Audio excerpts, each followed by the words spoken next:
هو الذي أرسل رسوله بالهدى ودين الحق ليظهره على الدين كله ولو كره المشركون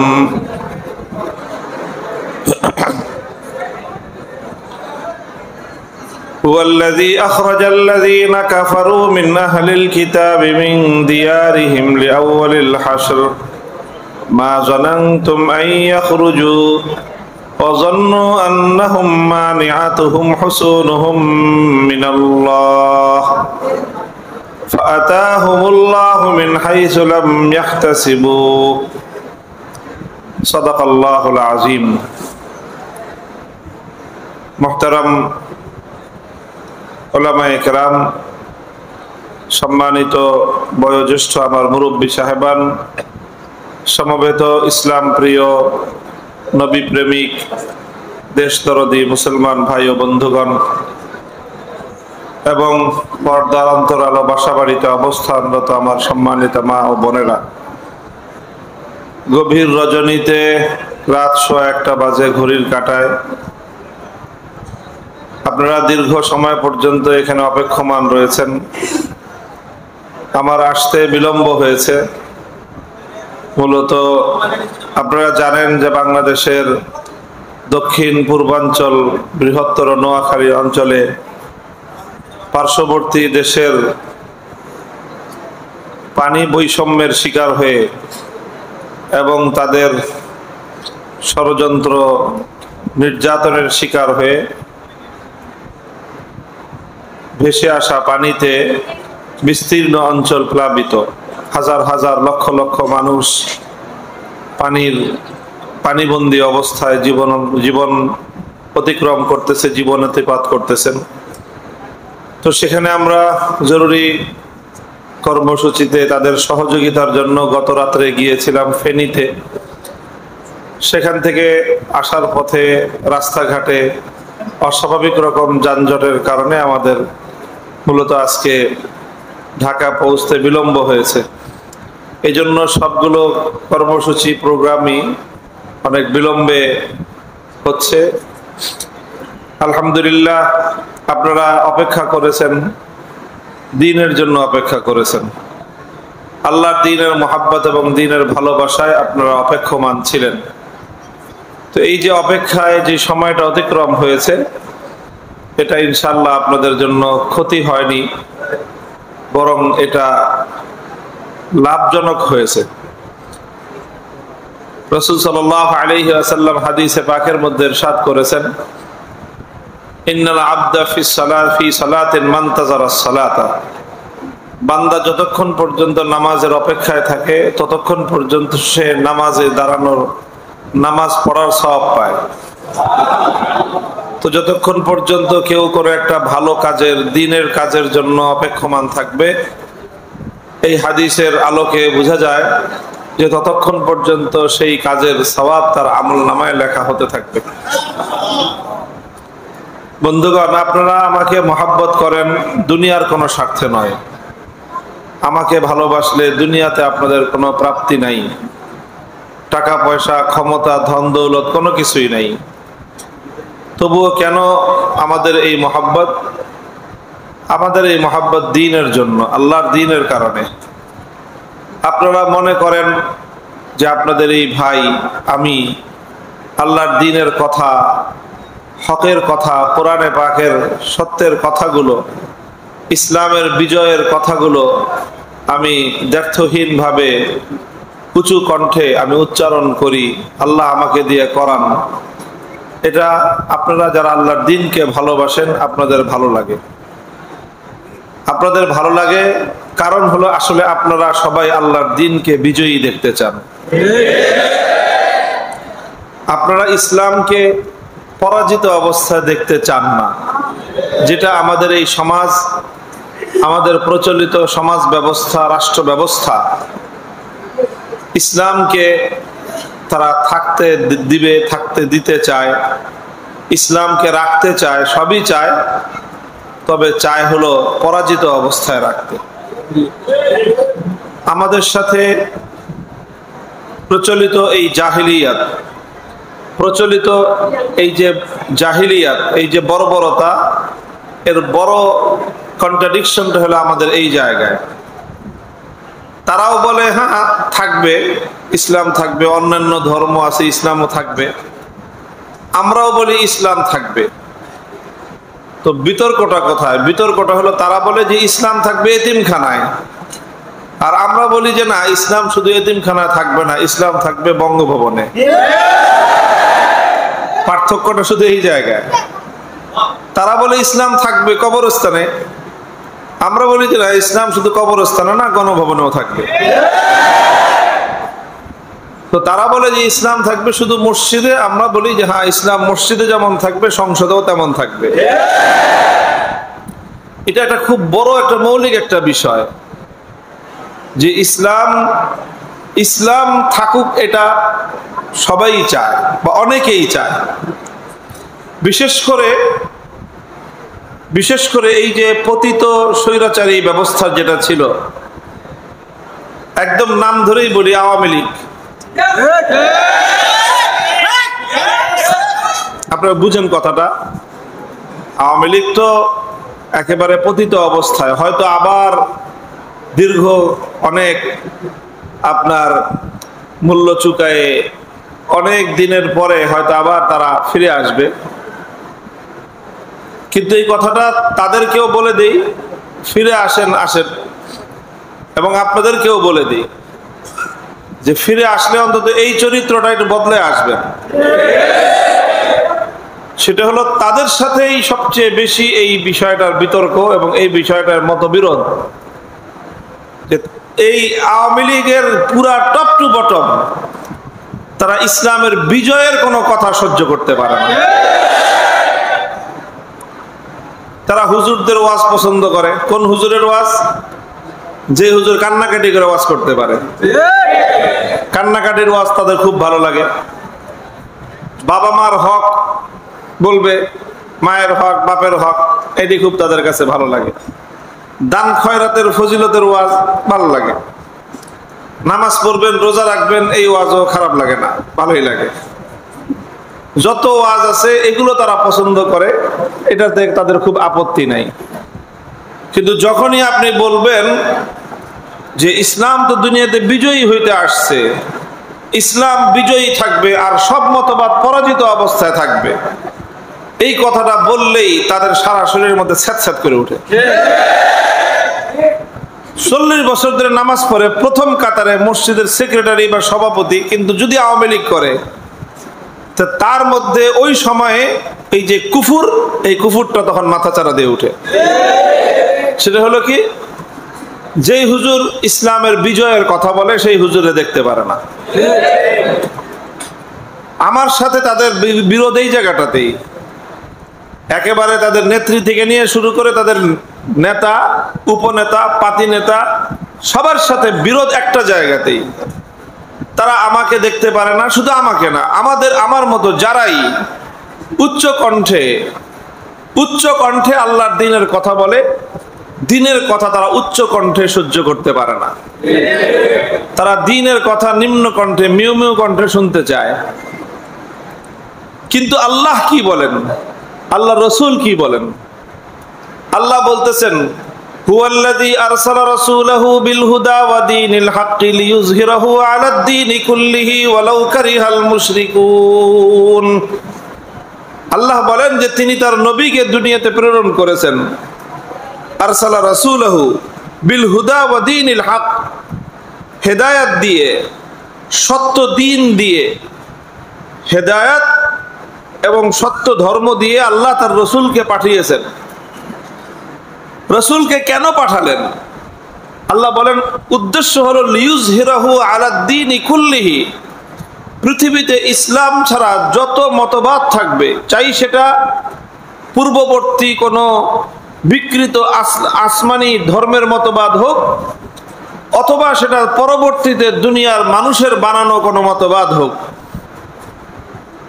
চাই সেটা খ্রিস্ট ধর্ম হোক, হিন্দু ধর্ম হোক, বৌদ্ধ ধর্ম হোক, ইহুদি ধর্ম হোক, সেটা গণতন্ত্রের মতবাদ হোক, সমাজতন্ত্রের মতবাদ হোক, যত ধরনের মতবাদ দুনিয়াতে আছে এবং ইসলাম পূর্ববর্তী যতগুলো ডেট এক্সপায়ার ধর্ম আছে পৃথিবীতে, আল্লাহ বলেন যে আমি আমার রসুলকে পাঠিয়েছি এই জন্য যে তিনি এই সবগুলিকে টেক্কা দিয়ে আমার ইসলামকে তিনি বিজয়ী করবেন।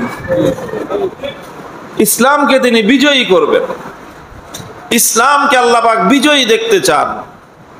আপনি ভাস্কর্য বানাইবেন, মূর্তি বানাইবেন, আর আমরা ভাস্কর্যের বিরুদ্ধে কথা বলে আপনার গাও জ্বলে। কেন গাও জ্বলে? ভাস্কর্য তো আমার বাপের। তুমি যে তোমার বাপের ভাস্কর্যের বিরোধিতা করলে তোমার গাও জ্বলে, তুমি যখন আমার আল্লাহর হুকুম লঙ্ঘন করে আমার আল্লাহর জমিনে তুমি যখন কার্যক্রম করো, তুমি যখন মূর্তি বানাও, তখন আমার কিরকম জ্বলে, তুমি বুঝো না? এটা বিরোধ এই জায়গায়। এই যে এখন এদের যারা ইসলামের বিজয়কে বরদাস্ত করতে পারে না, আমি পরিষ্কার বলতেছি, বাংলাদেশে আওয়ামী লীগের মতো এই চরিত্র অন্য কোন দলের নাই, যে ইসলামের বিজয়ের কোনো কথা এরা সহ্য করতে পারে না। কোন আলেমের উচ্চ কণ্ঠের কথা এরা সহ্য করতে পারে না। এরা আলেমদের শুধুমাত্র কান্না মাখা কণ্ঠের আওয়াজ শুনতে চায়। এরা আলেমদের নিচু স্বরের কথা শুনতে চায়, মিহি সুরের কথা শুনতে চায়, সুরেলা কণ্ঠের কথা শুনতে চায়। আলেমদের দীপ্ত কণ্ঠের আওয়াজ শুনতে এদের কাছে ভালো লাগে না। অথচ তার বাপ সে সবচেয়ে বড় কণ্ঠে কথা বলতো। আমার বাপ তো দিন ইসলামের কথা বলতো না, এই জন্য উচ্চ কণ্ঠে কথা বলবে। আপনারা তো ইসলামের কথা বলেন, আপনারা এত চিৎকার করে কথা বলবেন কেন? দেখবেন এটা তাদের ফিলোসফি। আমি একটা জায়গায় আপনাদেরকে সংশোধন করতেছি। এই যে তাদের মতবাদ, এই যে তাদের দৃষ্টিভঙ্গি, এই যে তাদের অনুভূতি, যে উনি তো নেতা, উনি তো উঁচু কণ্ঠে কথা বলবে, আপনি হুজুর আপনি এত উঁচু কণ্ঠে কথা বলেন কেন? এই জায়গাটায় তাদের বিরোধ আমার সাথে, আমাদের সাথে, যে আমরা আল্লাহর দ্বীনকে বিজয়ী করার কথা বলি, আমরা আল্লাহর মহত্বের কথা বলি। ওয়ারাব্বাকা ফাকাব্বির ইয়া আইয়ুহাল মুদ্দাসসির কুম ফাআনজির ওয়ারাব্বাকা ফাকাব্বির। আসমান আর জমিনের মধ্যে একমাত্র মহত্বের ঘোষণা হবে কার? সুতরাং আল্লাহর যেই কথা, আল্লাহর যেটা হুকুম, আল্লাহর যেটা বাণী, সেটাই উচ্চ কণ্ঠে উচ্চারিত হবে। যারা আল্লাহর কথা বলবে তারাই চিৎকার করে কথা বলবে, আর বাকিরা সবাই বিড়ালের মতো মিউ করে বলবে। যদি কোনোদিন আবার বাংলাদেশের রাজনীতিতে আসার খাহেশ জাগে, এই জায়গাটা সংশোধন করে আসবেন। আবার ওই পুরাতন চরিত্র নিয়ে যদি আসেন, তো মনে রাখবেন আবার 10 বছর পরে, না হয় 20 বছর পরে, না হয় আবার 50 বছর পরে আবারও আপনাদের এই পরিণতি ঘটবে। 75 সাল থেকে 2024 সাল কত বছর বলেন তো? 50 বছর। কত বছর? 50 বছর। তো একবার 75 সালে যে পরিণতি হয়েছিল, 2024 সালে তার চেয়ে অনেক বেশি ভয়াবহ পরিণতি হয়েছে। বলবেন কেমনে? 75 সালে তো সবাই মারা পড়ছিল, তো মারা গেলে তার কিছু করার থাকে না, তো বলা যায় যে হ্যাঁ বাচ্চা থাকলে অনেক কিছু করতেন, এই করতেন সেই করতেন। এখন তো মরে নাই, বাচ্চা রয়েছে, পলায় গেছে। বুঝেন নাই কথা?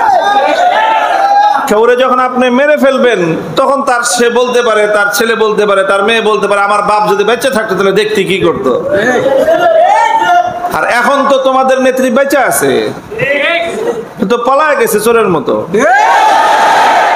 আগামী 50 বছর না 100 বছর পর্যন্ত তোমরা এই জমিনে মাথা নত করে চলবা, কারণ তোমরা এই জমিনে হত্যাকারী, খুনি। তোমরা এই জমিনে তোমরা সম্পদ লুণ্ঠনকারী, এই জমিনে তোমরা স্বৈরাচারী, ফ্যাসিবাদী, এই জমিনে তোমরা মানুষের অধিকার লুণ্ঠনকারী, এই জমিনে তোমরা আল্লাহর দ্বীনের বিরুদ্ধাচারণকারী, এই জমিনে তোমরা আলেম সমাজের বিরুদ্ধাচারণকারী, এই জমিনে তোমরা আল্লাহর পয়গম্বরের ইজ্জতের হেফাজতের জন্য যারা মাঠে নেমেছিল তাদের রক্তে তোমাদের হাত রঞ্জিত।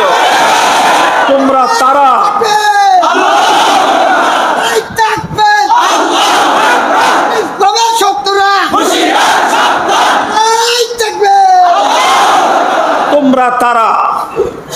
তোমরা তারা মনে রেখো কথাগুলি।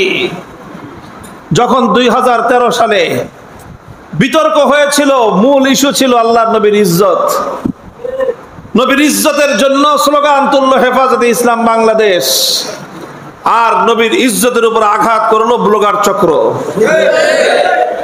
ব্লগার একটাকে নবী প্রেমিকরা, নবীর আশেকরা সাইজ করে দিল, নাম হলো রাজীব হায়দার। এই রাজীব হায়দার রে তোমাদের নেত্রী প্রথম বলেছিল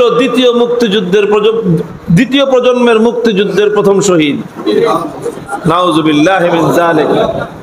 নবীর দুশমনকে শহীদ বলছো তোমরা, তোমার নেত্রী বলছে, আর তোমার সারা দেশে সমস্ত তার অনুসারীরা তোমার নেত্রীর কথায় তোমরা তার সঙ্গে সুরে সুর মিলাইছো। 2013 সালের 5ই মে রাতের অন্ধকারে শাপলা চত্বরে লাইট বন্ধ করে নবী প্রেমিক তৌহিদি জনতাকে পাখির মতো গুলি করে তোমাদের নেত্রী এবং তার নির্দেশে পেটুয়া বাহিনী খুন করেছে। আর তোমরা কি করেছো? আমরা সাক্ষী। ঢাকার শহরের, সারা বাংলাদেশের প্রত্যেকটা থানায় থানায়, প্রত্যেকটা জেলায় জেলায়, প্রত্যেকটা বাস স্ট্যান্ডে পর্যন্ত কারা কারা শাপলা চত্বরে গিয়েছিল, সেখান থেকে আহত ক্ষতবিক্ষত অবস্থায় যখন ফিরে এসেছে, রাস্তায় রাস্তায় তোমরা তাদেরকে নির্মম নির্যাতন করেছো। আমার ভাইয়েরা গুলিবিদ্ধ হয়ে হাসপাতালে গিয়েছে, তোমরা হাসপাতালগুলো তল্লাশি করে করে নবী প্রেমিক সেই সমস্ত হেফাজতের নেতা কর্মীদেরকে হাসপাতালে গিয়ে নির্যাতন করেছো। এমন ঘটনা আমরা জানি, সুনির্দিষ্টভাবে জানি। পঙ্গু হাসপাতালে ভর্তি হয়েছে পায়ে গুলিবিদ্ধ হয়ে, তোমরা গিয়ে ডাক্তারদেরকে বাধ্য করে সেই পা চিকিৎসা করলে সুস্থ করা সম্ভব ছিল, ডাক্তারদেরকে বাধ্য করেছে পা কেটে ফেলে দাও, কারণ হেফাজতের পা। এই হলো তোমাদের চরিত্র। কাজেই আগামী দিনে যদি আবার কোনোদিন রাজনীতিতে আসতে চাও, এইসব চরিত্র ভালো করে আসবা, নাইলে বাংলাদেশে তোমাদেরকে রাজনীতি করতে দিব না আমরা ইনশাআল্লাহ। অন্যদেরকে বলি, অন্য যারা আছেন আওয়ামী লীগ ছাড়া, তারা যদি কেউ থাকেন, যদি আপনাদের মধ্যে কিছু এই চরিত্র থাকে বদলায় ফেলান, আর যদি নাও থাকে ভবিষ্যতে যেন না আসে, খবরদার। ইসলামের কথা বলবো আমরা, জোর গলায় বলবো। আমি কোরআন থেকে বলতেছি কিনা, আমি হাদিস থেকে বলতেছি কিনা, মসজিদের মিম্বার থেকে ইসলামের যেরকম পারিবারিক আদর্শের কথা বলবো, ইসলামে মসজিদের মিম্বার থেকে আল্লাহর কোরআন এবং নবীর সুন্নাহর যেমনি ভাবে আমি মা বাবার অধিকারের কথা বলবো, সন্তানের অধিকারের কথা বলবো, কোরআন থেকে হাদিস থেকে মসজিদের মিম্বারে বসে আমি যেভাবে নামাজ রোজা হজ যাকাতের ফজিলত এবং মাসআলার কথা বলবো, ঠিক একই ভাবে ওই মসজিদের মিম্বার থেকেই আমরা উলামায়ে কেরাম কিভাবে আল্লাহর জমিনে ইসলামী রাষ্ট্র প্রতিষ্ঠা করতে হবে সেই কথাও বলবো। যদি ভালো না লাগে কানে তুলা দিয়ে মসজিদের ডান পাশে বাম পাশে সাইডে গিয়ে বসবা, আর ভালো লাগলে সামনে এসে বসবা। আর যদি এর চেয়েও বেশি অ্যালার্জি হয়, মসজিদ থেকে বাইরে চলে যাবা। খবরদার, বাংলাদেশের কোন মসজিদের মিম্বার থেকে ইমাম যখন কোরআন এবং হাদিসের আলোকে কথা বলবে, কোন কুলাঙ্গার যত বড় শিক্ষিত হোক, যত বড় পদের অধিকারী হোক, যত বড় প্রশাসনিক কর্মকর্তা হোক, ইমাম যখন মিম্বারে থাকবে, তার সামনে তার চোখের দিকে তাকায় কথা বলার হিম্মত যেন কারো না হয়।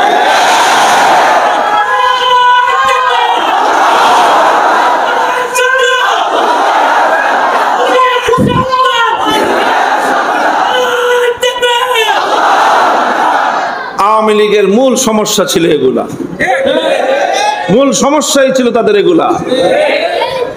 তারা মসজিদ পছন্দ করত, মসজিদের মধ্যে সুন্দর সুন্দর টাইলস ফিটিং এটা পছন্দ করত, মসজিদের মধ্যে এসি 10 টনের জায়গায় 15 টন হোক তারা পছন্দ করত। ইমাম একজনের জায়গায় মসজিদে 3 জন ইমাম থাক, সানি ইমাম সালেস ইমাম থাক, তারা এটার মধ্যে তাদের কোনো আপত্তি ছিল না। তাদের আপত্তি ছিল একটা জায়গায় মসজিদের মিম্বরে বসে, খবরদার আল্লাহর নবীর ইসলামী রাষ্ট্র প্রতিষ্ঠার আদর্শের কথা আপনারা বলতে পারবেন না। এই ছিল তোমাদের সাথে আমাদের সংঘাত। আর যখনই আমরা এই কথা বলতাম, তখন তোমরা আমাদের উপর হামলে পড়তে হায়নার মতো। এই তোমাদের বিগত তোমাদের শাসনামলের 16 বছর, এর আগের 5 বছর, এর আগের 4 বছর, 4 আর 16 20 বছর, আর 5 বছর 25 বছর, তোমাদের পূর্ণ 25 বছরের ইতিহাস এটাই। কত করে ভালো করে বুঝাই কইছিলাম না যে বাপের মূর্তি বানায়ও না, ভাল লাগে নাই। বলছিলাম যে লোকটা মারা গেছে, তার আদর্শ নিয়ে, তার চিন্তা, রাজনৈতিক মতাদর্শ নিয়ে মত পার্থক্য থাকতে পারে, কিন্তু যেহেতু নিজেকে ইসলাম মুসলমান বলে তিনি পরিচয় দিতেন, এবং তোমরাও বলো তিনি মুসলমান, মুসলমান মারা গেছেন, মুসলমান মারা যাওয়ার পরে সেই মুসলিমের মূর্তি বানানোটা এটা সেই মৃত মুসলিমের জন্য কোনোদিনও ভালো হতে পারে না। তার উপরে এটার কারণে, শুধু এই কারণে তোমার বাপের যে তুমি মূর্তি বানাইছো, শুধু এই কারণে কবরের মধ্যে তোমার বাপের উপর আযাব হয়েছে। এটা আমার কথা না, নবীর হাদিসের কথা। ভালো করে কইলাম, বুঝলাম, ভালো লাগলো না। আমার নিয়ে জেলখানায় বললো যে বাপের মূর্তির বিরুদ্ধে আমি কেন কথা বললাম। এখন বাংলাদেশে 5ই আগস্ট কি হয়েছে? এটা কি আমাদের কথা বলতে হয়েছে? এদেশের মানুষ ওই ক্লাস, ওই যে দ্বন্দ্ব তোমাদের এবং আমাদের, ওই দ্বন্দ্বে এদেশের সমস্ত ইমানদাররা আমাদের পক্ষে ছিল। তখন কথা বলতে পারে নাই, কিন্তু যখন বলার সুযোগ হয়েছে তখন শুধু বলে নাই, শুধু বলে নাই। কাজেই ভাই, এটা হলো সীমা লঙ্ঘনের পরিণাম। যারা করেছে তারা পরিণাম ভুগেছে। আগে একবার করেছিল, পরিণাম ভুগেছিল, আবার করেছে, আবার পরিণাম ভুগবে। পৃথিবীতে যারাই যখন সীমা লঙ্ঘন করবে তাদেরকে তার পরিণাম ভুগতেই হবে। এ থেকে আমরা যেন শিক্ষাটা গ্রহণ করি। আমরা কেউ যেন সুযোগ পেয়ে, ক্ষমতা পেয়ে আত্মহারা না হয়ে যাই। কেউ যেন এরকম মনে না করি যে এই ক্ষমতা আমার জন্য চিরদিনের জন্য বন্দোবস্ত হয়ে গেছে। এরকম মনে করার কোনো কারণ নাই। যে কোনো মুহূর্তেই আল্লাহ পাক রব্বুল আলামিন তুতিল মুলকা মান তাশা ওয়া তানজিউল মুলকা মিম্মান তাশা ওয়া তুইজ্জু মান তাশা ওয়া তুযিল্লু মান তাশা বিয়াদিকাল খায়রু ইন্নাকা আলা কুল্লি শাইইন কাদির। হে আল্লাহ, মালিকাল মুলক, সমস্ত রাজত্বের মালিক কে? আল্লাহ। বাংলাদেশের রাজত্বের মালিক কে? আল্লাহ। ভারতের রাজত্বের আসল মালিক কে? আল্লাহ। রাজত্বের মালিক আল্লাহ। তুমি যাকে ইচ্ছা রাজত্ব দাও, যার কাছ থেকে ইচ্ছা যেই মুহূর্তে চাও তুমি তার কাছ থেকে রাজত্ব কেড়ে নাও। যাকে ইচ্ছা তুমি সম্মান দাও, যাকে ইচ্ছা তুমি লাঞ্ছিত করো, অপমানিত করো। তো ভাই, এটা আল্লাহ পাকের চূড়ান্ত নীতির কথা। কাজেই এই পতন থেকে, এই ঘটনা থেকে আমাদের সকলের জন্য শিক্ষা রয়েছে। যারা পতিত হয়েছে তাদের জন্য শিক্ষা রয়েছে। আমরা যারা এই ইতিহাস দেখেছি আমাদের জন্য শিক্ষা হয়েছে। দেখেন, এই ধরনের ঘটনার সাক্ষী পৃথিবীর ইতিহাসে বছরে বছরে হওয়া যায় না, যুগে যুগেও হওয়া যায় না। শতাব্দী, সহস্র বছর পর 100 বছরে 1-2 বার ঘটে। 100 বছরে 1-2 বার ঘটে। কারণ এরকম ফেরাউন দিনে দিনে জন্ম নেয় না। এরকম ফেরাউন জন্ম নিতেও বহু শতাব্দী লাগে, বহু যুগ লাগে। আবার এই ফেরাউনের এরকম দৃষ্টান্তমূলক পতন হইতেও সময় লাগে। কাজেই যারা এই দৃশ্য দেখেছেন, এই ঘটনা যারা প্রত্যক্ষ করেছেন, আমাদের জন্য অনেক বড় শিক্ষার উপলক্ষ এখানে রয়ে গেছে, শিক্ষার উপকরণ এখানে রয়ে গেছে। আমরা যেন সবাই এই শিক্ষাটা গ্রহণ করি। কেউ ব্যক্তিগত জীবনে হন, পারিবারিক জীবনে হন, সামাজিক জীবনে হন, ক্ষুদ্র পরিসরে হন, বৃহৎ পরিসরে হন, আপনার হাতে ক্ষমতা আসতে পারে, দাপট আসতে পারে। মনে রাখবেন, এই ক্ষমতা, এই দাপট, এই প্রভাব, এটা আপনার জন্য আল্লাহর পক্ষ থেকে অনেক বড় একটা পরীক্ষা। যে এই ক্ষমতার, এই দাপট পাওয়ার পর আপনার কেমন আচরণ হয় এটা আল্লাহ দেখতে চান। আল্লাহ দেখতে চান। যদি দেখেন যে না, ক্ষমতা পেয়ে, দাপট পেয়ে, প্রভাব পেয়েও সে বিনয়ী আসে, আল্লাহ খুশি হন। আল্লাহ দুনিয়া এবং আখিরাত উভয় জগতে সম্মান বৃদ্ধি করে দেন। আর যদি দেখেন যে না, ক্ষমতা পেয়ে, দাপট পেয়ে, প্রভাব পেয়ে নিরীহ মানুষের উপর জুলুম করে, নির্যাতন করে, আল্লাহ দেখতে থাকেন, দেখতে থাকেন, দেখতে থাকেন। এরপর আল্লাহ যখন ধরেন তখন ঘাটটা একসঙ্গে মটকায় দেন। আল্লাহ পাক এই শিক্ষাটা আমাদেরকে গ্রহণ করার তৌফিক দান করেন। ইসলাম বিজয়ী থাকবে। ইসলাম দুনিয়াতে আল্লাহ পাঠিয়েছেন বিজয়ী থাকার জন্য। আল্লাহর নবীকে আল্লাহ দুনিয়াতে পাঠিয়েছেন ইসলামকে বিজয়ী করবার জন্য। ইসলাম বিজয়ী হওয়ার আদর্শ। আল্লাহ আমাদের সকলকে, সকল ঈমানদারদেরকে, সমস্ত মুসলমানদেরকে ইসলামের এই মৌলিক বৈশিষ্ট্যটি বুঝবার, অনুধাবন করার, হৃদয়ে গেঁথে নেওয়ার তৌফিক দান করেন। ওয়া আখিরু দাওয়ানা আলহামদুলিল্লাহি রাব্বিল আলামিন।